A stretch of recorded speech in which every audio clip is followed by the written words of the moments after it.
Hey, what's up everybody, and welcome back to News Dose. And as we head into what used to be the E3 months of the year, it is expected that several major events will take place per usual, and it's about this time that a lot of leaks will start to make the rounds. Now, the reason for this is because different plans are starting to formulate, and well, about that, details on Xbox's Summer Showcase has surfaced online a little early, and it is sounding quite massive. So we're going to get into all of that today, as well as Sony shutting down a game that originally was planned to run for 10 years. It didn't quite make it there, though, and actually fell quite short. But there is a small nugget of good news here as well, so do stay tuned for all of that. As usual, though, do hit those buttons below. It's greatly appreciated, and it's also a really good way for you to stay up to date with all of the daily gaming news. With that said, though, I mean, you know it. Let's just go and jump right into our first topic of the day, starting off with a small update for the Activision Blizzard acquisition. Really, since last month, it kind of feels like this acquisition has hit a bit of a turning point. Right now, by all indication, it does appear both the EU and the CMA are on board and are just ready to approve the buyout. Now, I know it's been a long road, but here we are. We are in that home stretch now as regulators outside of the FTC, as they, well, they continue to go down an idealistic route, and they really are just the federal trade clown show by this point. But outside of them, other regulators have just thrown out Sony's complaints, which was a major victory for Microsoft. But even still, this acquisition, it's not over. Regulators are currently looking into cloud gaming as we speak, so anything theoretically could still happen. But the goal line is in sight for Microsoft. There is a rather obvious path in getting the acquisition approved, and that's what Microsoft has been working towards in recent weeks by signing 10-year contracts with Nvidia, Ubisoft, and Boosteroid to bring PC Activision Blizzard games and PC Xbox games to their cloud streaming services. Well, you can now also add EE to that list as well. They just announced a 10-year contract with them today, which is an expansion of their already established partnership. Now, if you don't know who EE is, this is a UK mobile network operator and an internet service provider. Again, they've already been in partnership with Xbox for a while, as you can actually add Xbox Game Pass to their mobile service for a reduced cost. But this contract will ensure their games plus Activision Blizzard titles will continue to come to their service for the next 10 years. This is really just more or less another chess piece moving on a board as Microsoft tries to convince the CMA, a UK-based regulator, to approve the deal. I mean, really, Microsoft has just been very smart throughout this entire buyout because they're not being reactive. They've instead been very proactive from the jump, and they've continuously stayed aggressive in calming any kind of concern regulators throw their way, and with them signing EE on board, that's another way to kind of calm the CMA down, being a UK regulator. Oh, and you know who's having a pretty good year? The fighting game community, the FGC. You all are living the good life right now, with both Tekken 8 and Street Fighter 6 already planned for a 2023 release. But, and here's the thing, that might not be all. We might get a full trifecta this year with the release of Mortal Kombat 12 as well.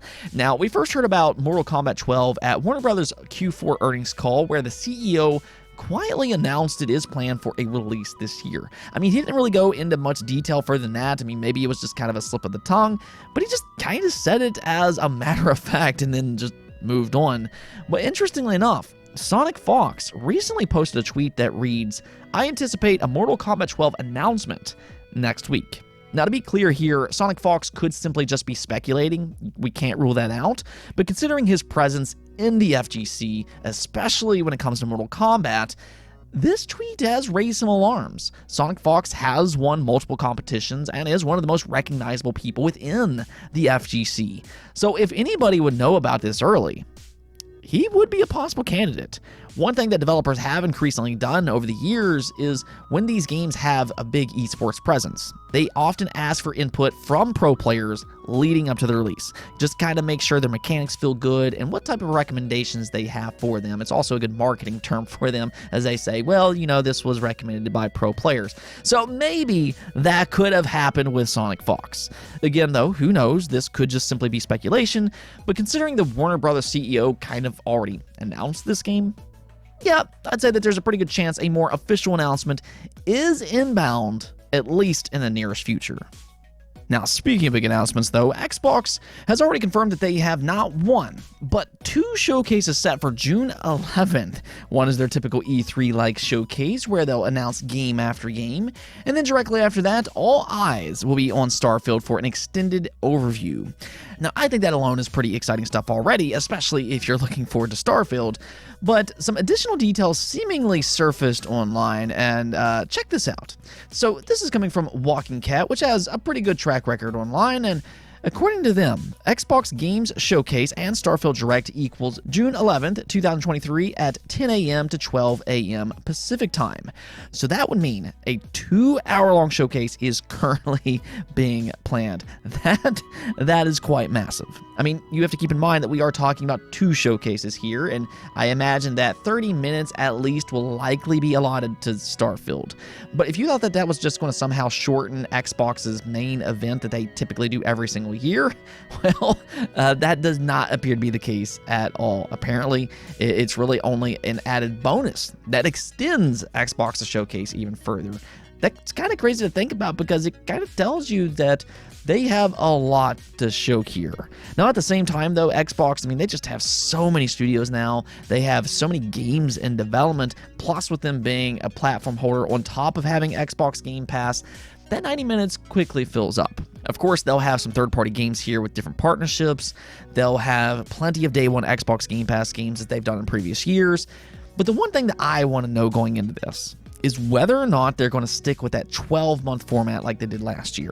Last year, they tried to only reveal games that were set to release within the next 12 months. Unfortunately, some different delays kind of kept some of that from happening 100%, but I do wonder with some of the mixed reactions that we saw last year on whether or not they'll broaden their scope beyond just 12 months. To be fair, in previous years, they were also criticized for focusing on games that were too far out. So maybe try 18 months or something like that. I mean, I feel like that would be a nice little balance, as that would take them right into next year's holiday. But I think even beyond that, don't be afraid to announce a game in early development if it'll excite fans. As an example, I think that if they come out and they say, hey, here's a new Banjo-Kazooie game, we don't have any gameplay yet, but here's a simple logo, and I think that alone would break the internet. Just knowing a game like that is in development would be a huge, huge announcement. But at the end of the day, I think it's about balance. Now, as for predictions, though, it's probably still a little too early, as I do expect leaks will hit in droves over the next 2 months. Of course, that's why you subscribe. I'll update you all on that as we go along, but if I am to make any early predictions here, some safe bets right now would probably be Hellblade 2 gameplay with a release date, and then also the same for Avowed. I do think that both of those will show up here as big holiday games, or maybe even early 2024 titles. We'll also likely get an update for Forza 8 and its release date. I think that that's where they'll finally set its date in stone. Halo Infinite, that's another candidate that could possibly show up here in some capacity. 343 recently did say that they believe updates will come out more consistently now, and June would be a good time to kind of reveal what's next, and hey, maybe even a look into Certain Affinity's Battle Royale mode that we keep hearing about. For that matter, Certain Affinity, they're also rumored to be working on a Monster Hunter-like game for Xbox Game Pass. Maybe they could show that here. And actually, speaking of third-party exclusives, Stoic Games, the studio behind the Banner Saga, is also rumored to be working on an Xbox exclusive. So those are just a few possibilities to show up here, alongside, of course, some surprises along the way. Now, I'd love to see gameplay for Perfect Dark and Fable as well, but with those rumored to be a little further out still, I mean, I guess we'll see. I think one other prediction that I will kind of make here, though, is that the rumors for a new Banjo-Kazooie will return. I mean, this happens pretty much every single year, but last year, it seemed like it was pretty legitimate. Nape the Hate came out and said that a Banjo-Kazooie game was in development, and he has doubled down on that ever since. So, I mean, this is just me just purely hoping here, but I want to go cross my fingers that this is the year that we finally get a Banjo-Kazooie announcement. Let me know what you all think, though. Let me hear your early predictions in the comments below. Moving on though, Sony's Media Molecule is now moving on from Dreams with no further updates planned beyond September 1st of 2023. It will get one last update, and after that, that will be it. Now, keep in mind that you'll still be able to play the game as it currently is. They're not taking it offline or anything like that. You'll still be able to create and share your work, but this certainly was not in Sony or Media Molecule's original plans. Back in 2019, Yoshida did say, quote unquote, "We have a 10-year vision for Dreams to keep growing with the community." But here we are 3 years after its full release, and, well, Sony's already cutting bait here, which, I mean, I don't think it's necessarily overly surprising when you look at the success Dreams has had thus far. I mean, it's an impressive game, and fans have done some amazing things with it. It's got a very loyal fan base and everything, but it's also been a very quiet release pretty much since day one. At the same time, though, I do look at Dreams as being a little mishandled. I'm actually shocked, that's especially with their original plans, that they didn't port Dreams over to PC. I felt like that would have given this game a better opportunity, and I also think that it's just always been a game that I think is better suited as a PC game with a mouse and keyboard, as creations would have probably been even easier. The PC modding community would have also probably had a blast with Dreams, so, I mean, I'm a little surprised they haven't ported it over as of yet. I mean, maybe they still will, but with them no longer updating the game after September 1st, yeah, it seems like that might be a distant dream now. Now, there was a little sliver of good news here, though. Media Molecule did confirm that they're moving on to their next project now, which, I mean, I think a lot of people will actually be more excited about that in the long run. This is the Little Big Planet studio, which is highly talented. They have built a passionate fan base throughout the years, and Dreams, it was kind of a change of pace. It did have that create, play, share stuff that they're just so known for, but its campaign didn't really seem to hit the same way that some of their previous games did, such as Little Big Planet and Tearaway. And I think that that's where Media Molecule needs to go back to the drawing board. On one side, it's great to have these creative tools for players. Again, Dreams is very impressive, but don't forget about the charm that Little Big Planet brings to its single player. They managed to bring that over to Tearaway as well, but it seems they kind of missed the mark here for Dreams, and a large portion of their fan base do pick up these games for that specific reason. It's fun, developer-created single player. So I think that they do need to kind of go back and prioritize that single player component a little bit more for their next game.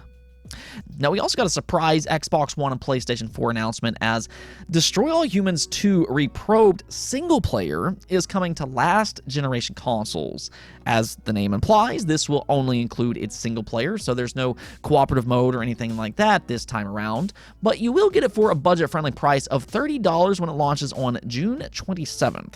So I think this is an interesting decision here. Typically, we kind of see ports for newer consoles, but this one kind of went in the opposite direction here, where it released on the Xbox Series and PlayStation 5 back in 2022, and now here we are, and it got a downgraded port for the Xbox One and the PlayStation 4. Why not, though? I mean, it's still good to see for anybody that are on these consoles still. And I mean, if you think about it, we are kind of seeing something similar with Hogwarts Legacy and its staggered release. But that is one of the things I kind of looked at here. I do wonder if maybe they'll also try to port it over to the Switch as well in the near future. Maybe it's just taking them a little bit longer to do that. Again, we're seeing something similar with Hogwarts Legacy. But all in all, if you are on the Xbox One or the PlayStation 4 still, you can now check out Destroy All Humans 2 Reprobed single player, again, on June 27th. Let's go and take a look at the poll of the day, though. We asked you all, do you think Capcom should remake Resident Evil 5 or move on to something else? Of course, Capcom has had a ton of success remaking Resident Evil 1, 2, 3, and 4, but 5 really kind of seems like that line of, do we really want to remake this? It is a little bit more modern than the previous 4 games, though I guess technically you can kind of argue that Resident Evil 4 was as well. But yeah, if you take a look over here at the results, the majority of you all, being 63%, did vote for move on, while 33% of you all voted for make Resident Evil 5 remake. Now, honestly, I could see this going either way. Again, Capcom has had a lot of success up to this point. I could see them going back to remake Resident Evil 5, but I think that if they do, they will need to make some pretty big changes compared to what the previous 4 did. I think, unlike the previous games, I think if they kept Resident Evil 5 mostly the same, I don't think that it would sell as well. I know Resident Evil 5, when it originally released years ago, it did very well, but I'm not sure if it would have the same type of success as remaking the first 4 Resident Evil titles, because I think looking back on it, Resident Evil 5 is a little bit more split in opinion, as they did go that just complete action-driven route. Now, maybe I'm wrong about that, but actually I'm looking at some of Capcom's other dormant franchises as prime remake candidates, like Dino Crisis. Dino Crisis, I feel like, would be the perfect game for them to remake next. It is very similar to Resident Evil, but with dinosaurs instead. I mean, we don't really see very many dinosaur games, or at least good dinosaur games, so it would kind of be unique in that sense. But I also feel like that Capcom should try to grow some of their other IP as well alongside Resident Evil. They could still have Resident Evil 9, 10, 11, and all that, but then also try to grow Dino Crisis as well, or maybe even Onimusha. I did see several of y'all mention that game in the comments as well. But yeah, if they do make Resident Evil 5, I mean, I'll still be excited, but I'm going to go and say a Dino Crisis remake would be better. Anyways, though, that's it for this episode. But if you liked the video, don't forget to hit the notification and subscribe button for more content just like this. Also, if you'd like to support the channel through Patreon, thank you for making this content possible. Peace out.